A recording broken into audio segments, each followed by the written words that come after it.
Jó napot kívánok. The people I just met with, they don't know where they're going to be going on Friday. And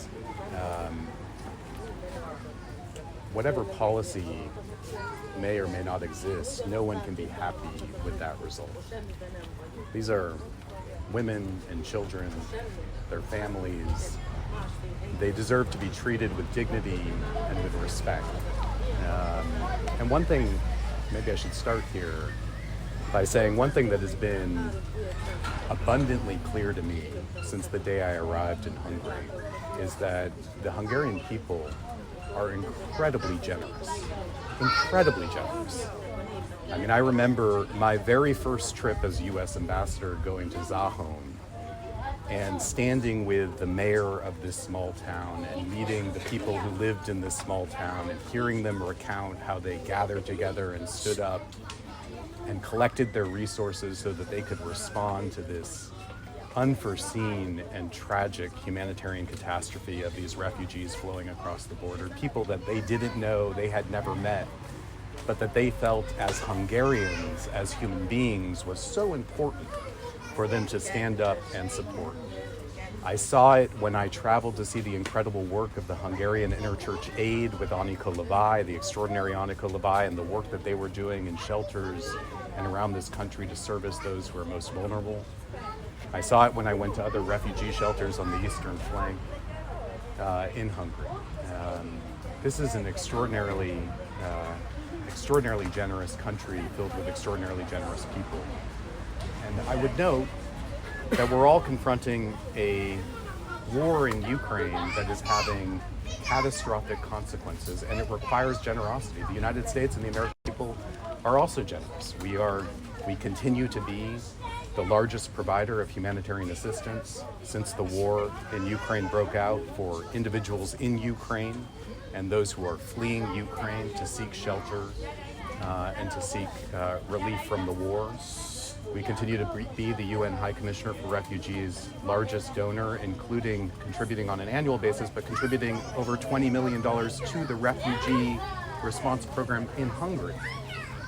And so we obviously have an interest, as the Hungarian people have an interest, in ensuring that those who are fleeing from Putin's brutal full-scale invasion of Ukraine are treated with dignity, with respect, and with predictability.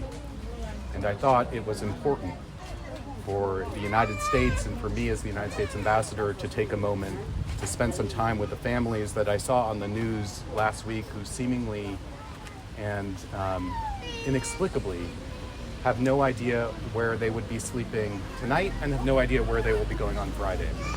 And I'm confident, given the generosity of the Hungarian people, that this situation will be addressed and will be addressed in a humane manner, and I look forward to it being so.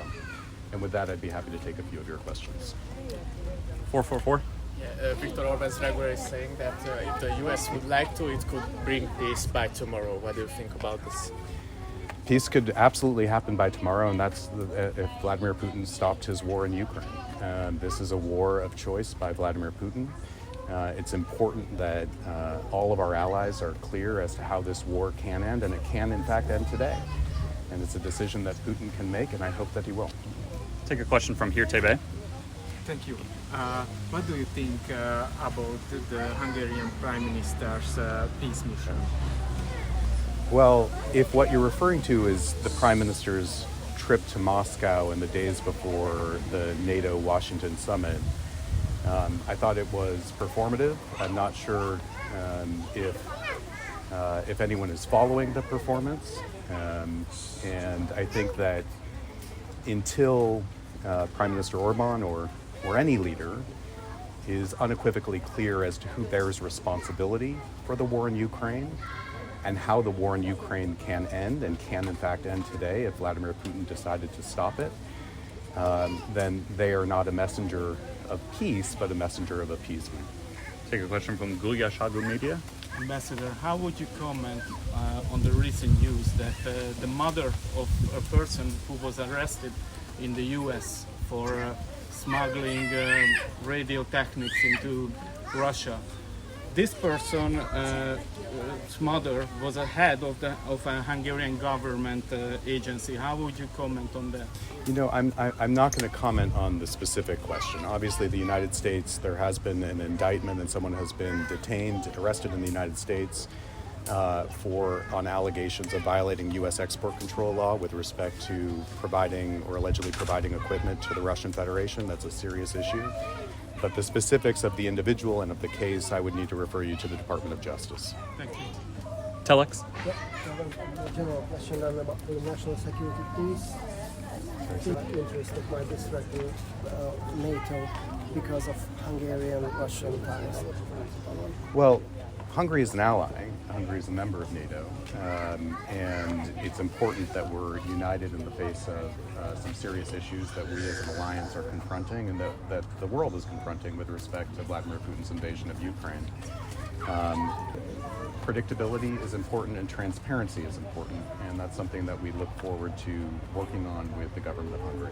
Magyar Hung. Hi. Do you follow the political activity of Péter Magyar, and have you ever considered meeting him? Sure. I mean, as the United States ambassador, I'm open to meeting virtually all opposition and government officials in an effort to better understand each other. It's been interesting to watch Hungary's democratic landscape become more competitive over the last period of time. That's something that has obviously caught Hungarians' attention and certainly has caught ours. And I think that's all I have to say. I'd be interested in learning more. And Magyar Narancs. Do you have any means to persuade Hungarian government to help these refugee people more effectively? I mean, I was among the first to answer the refugee crisis in 1989 as a member of Red Cross Foreign Affairs Department, and I see a significant difference. They were more. The Hungarian government then was more generous than this Hungarian government, significantly. Do you have any means to persuade them to be at least that generous? Well, look, I think that this is not a political issue. This is about people. It's about very real people and their lives and their families, some of whom may be standing behind me right now. And as I began this discussion, there is no ambiguity in the United States' commitment to supporting those who are fleeing war, including those who are fleeing war in Ukraine. And we certainly will work with our partners and our allies, including the government of Hungary, in trying to support their efforts to do the same, as we have already done by investing a significant amount of money in terms of the refugee response in Hungary. And for just one last question from Euronews here. I want to just ask about these people. Can you give them some help, especially for them?